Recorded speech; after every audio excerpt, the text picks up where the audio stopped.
नमस्कार। आज हम इतिहास की किताब के एक बहुत ही दिलचस्प चैप्टर 12 इमारतें, चित्र तथा किताबों पर बात करेंगे। मतलब हम जा रहे हैं टाइम में पीछे, करीब 1500 से 2000 साल पहले, प्राचीन भारत के उस जमाने में। ये वो दौर था जब आर्ट, आर्किटेक्चर, लिटरेचर, साइंस सब में कमाल का काम हो रहा था। तो ये सिर्फ फैक्ट्स नहीं होंगे, हम उस टाइम की जो क्रिएटिव एनर्जी थी ना, उसे समझने की कोशिश करेंगे। हाँ बिल्कुल। हमारा मकसद यही है कि इस चैप्टर से जो सबसे ज़रूरी बातें हैं, जो हीरे मोती हैं, उनको निकालें और ये देखें कि वो आपस में जुड़ी कैसे थीं।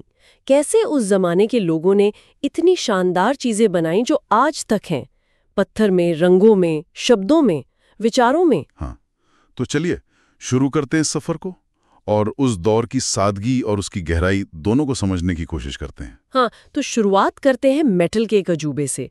दिल्ली में कुतुब मीनार के पास वो लोहे का खंबा है ना। हाँ, सोचिए, मारुतसामी नाम का कोई बच्चा उसे देख रहा हो। वो सिर्फ एक पिलर नहीं है, बल्कि गुजरे वक्त के ज्ञान का सबूत है। 7.5 मीटर ऊंचा, वजन 3 टन से भी ज्यादा, और करीब 1500 साल पुराना है ये।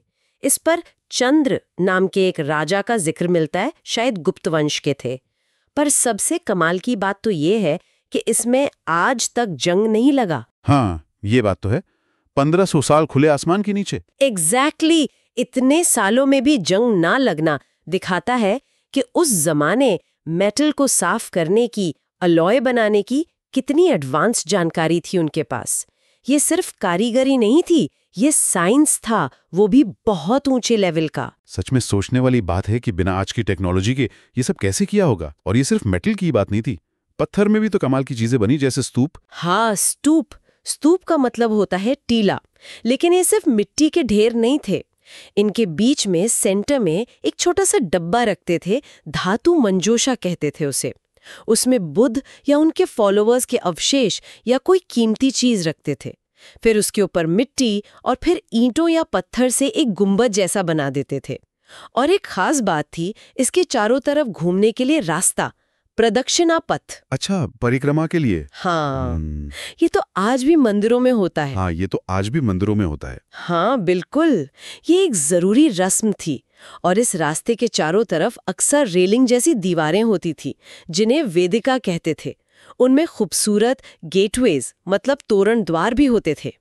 जैसे अमरावती का स्तूप है, करीब 2000 साल पुराना, वो अपनी पत्थर की नक्काशी के लिए बहुत फेमस था। ये घूमने का जो कॉन्सेप्ट है, ये बाद में भी कई धार्मिक इमारतों में दिखता है ना? बिल्कुल। स्तूपों के साथ साथ इसी दौर में शुरुआती हिंदू मंदिर भी बनने लगे थे। मंदिरों में सबसे पवित्र जगह होती थी गर्भगृह, एक छोटा सा कमरा जहां मेन देवी देवता की मूर्ति रखी जाती थी। पुजारी वहीं पूजा पाठ करते थे।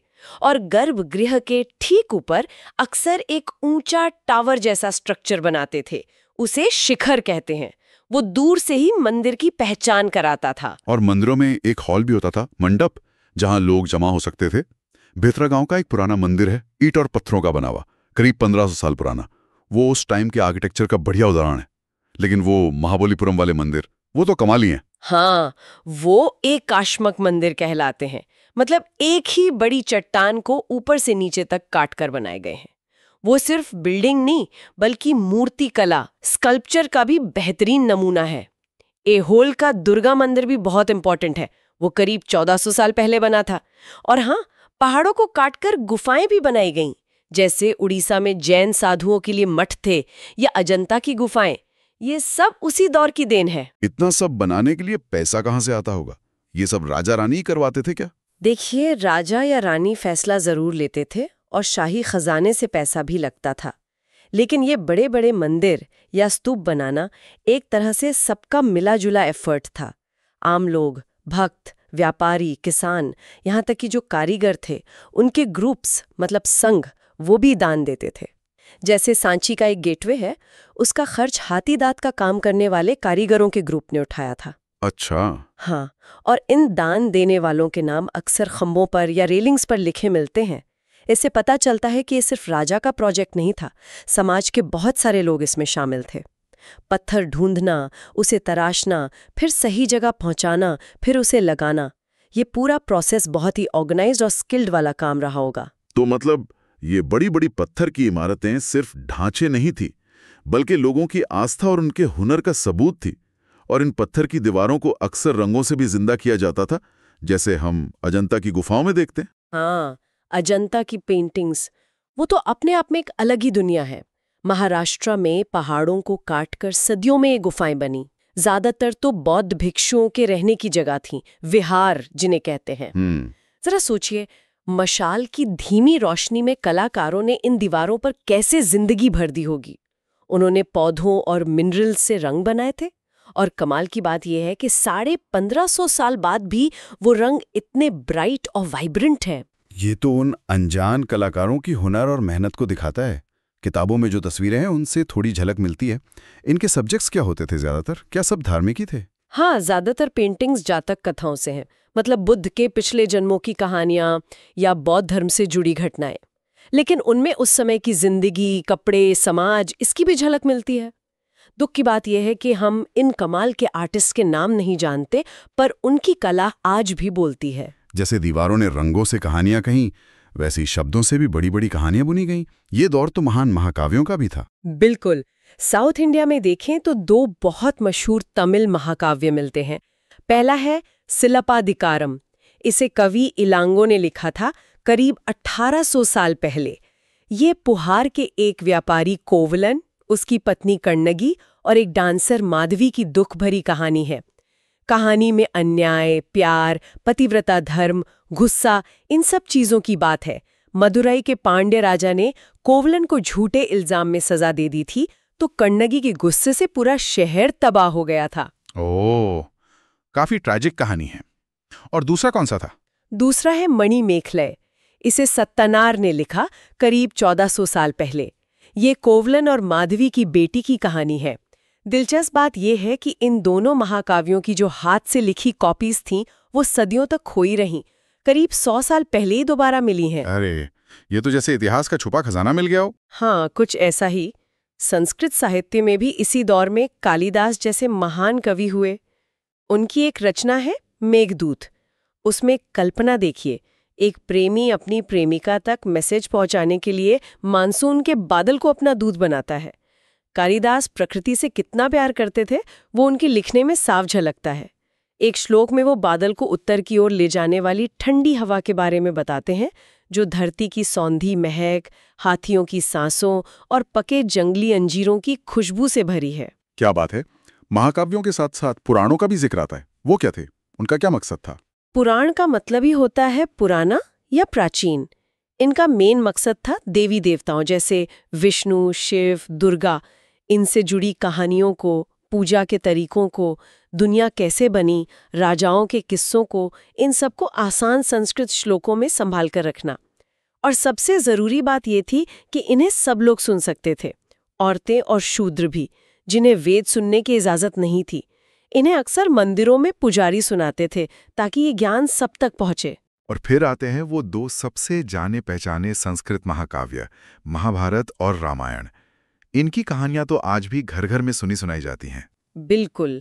महाभारत, जिसे माना जाता है कि व्यास ऋषि ने संकलित किया, वो कुरु वंश की गद्दी के लिए कौरवों और पांडवों के बीच हुए युद्ध की बहुत बड़ी कहानी है। ये आज के लिखित रूप में करीब 1500 साल पहले आई। मशहूर भगवद गीता इसी का एक हिस्सा है, जिसमें कर्म और धर्म पर गहरी फिलॉसफिकल बातें हैं। और रामायण, जिसे वाल्मीकि ने लिखा माना जाता है, वो कौशल के राजकुमार राम की कहानी है। उनका वनवास, रावण का सीता को उठा ले जाना, लंका पर जीत और फिर अयोध्या वापसी। ये कहानी भी बहुत पुरानी है, पर इसे भी बाद में लिखा गया। ये दोनों महाकाव्य सिर्फ कहानियां नहीं हैं, ये कैरेक्टर, नैतिकता, सामाजिक मूल्यों पर सदियों से चली आ रही बहस का सोर्स रहे हैं। इनके कई अलग अलग रीजनल वर्जन भी बने, जो दिखाता है कि ये कितने पॉपुलर थे। इन बड़ी बड़ी कहानियों के अलावा आम लोगों में भी तो कुछ कहानियां चलती होंगी, जैसे जातक कथाएं। हाँ, जातक कथाएं बुद्ध के पिछले जन्मों की कहानियां हैं, और अक्सर स्तूपों की रेलिंग्स पर या अजंता जैसी जगहों पर इनकी तस्वीरें बनी मिलती हैं। एक मशहूर कहानी बंदर राजा की है, जो भरूच के स्तूप पर बनी मूर्ति में दिखती है। कहानी यह है कि कैसे बंदरों के राजा ने अपने 80,000 साथियों को बचाने के लिए खुद अपने शरीर से नदी पर पुल बना दिया और इस कोशिश में उसकी जान चली गई। जब इंसानों के राजा ने ये देखा तो वो बंदर राजा के बलिदान और दया से बहुत इम्प्रेस हुआ। ये कहानियां अक्सर अच्छी सीख देती थीं। तो ये जो आर्ट, लिटरेचर, आर्किटेक्चर में इतना कुछ हो रहा था, ये सब एक बड़ी इंटेलेक्चुअल जागृति का हिस्सा लगता है। क्या साइंस और मैथ्स में भी ऐसा ही कुछ चल रहा था? हाँ, बिल्कुल। ये दौर महान गणितज्ञ और खगोल शास्त्री आर्यभट्ट का भी था। उन्होंने करीब 1500 साल पहले संस्कृत में आर्यभाटियम नाम की किताब लिखी। उसमें उन्होंने ना सिर्फ ये बताया कि धरती अपनी धुरी पर घूमती है जिससे दिन और रात होते हैं, बल्कि उन्होंने ग्रहण लगने का साइंटिफिक कारण भी समझाया और सर्कल का घेरा मतलब सर्कमफेरेंस नापने का एक बहुत ही सटीक तरीका भी बताया। वाह, उस जमाने के हिसाब से तो ये बहुत क्रांतिकारी बातें थी। बिल्कुल। और आर्यभट्ट अकेले नहीं थे। वराहा मेहर, ब्रह्मगुप्त, भास्कराचार्य जैसे और भी बड़े गणितज्ञ और खगोलशास्त्री हुए।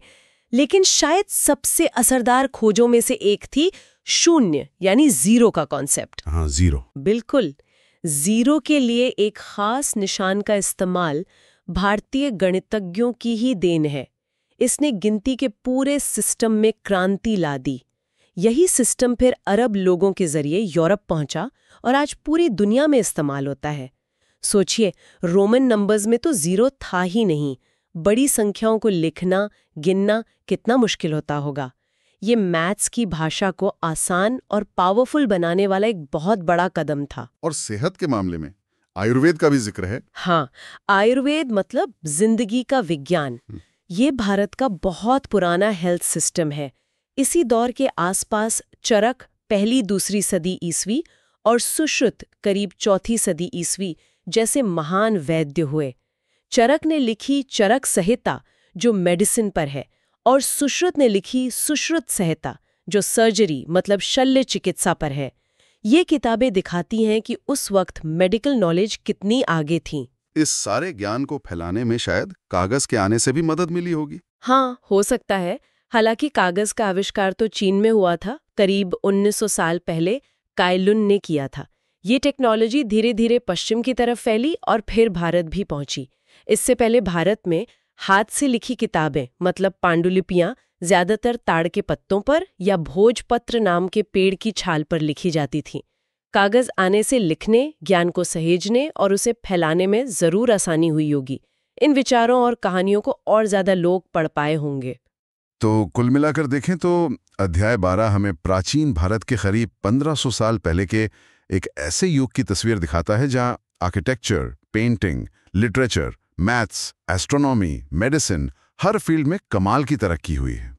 ये वाकई भारतीय टैलेंट के खिलने का एक सुनहरा दौर था। बिल्कुल। और सबसे ज़रूरी बात यह है कि ये सारी उपलब्धियां अलग अलग नहीं थीं। मेटलर्जी ने आर्किटेक्चर को मुमकिन बनाया, धर्म और कहानियों ने आर्ट और लिटरेचर को प्रेरणा दी, मैथ्स ने एस्ट्रोनॉमी को बेस दिया।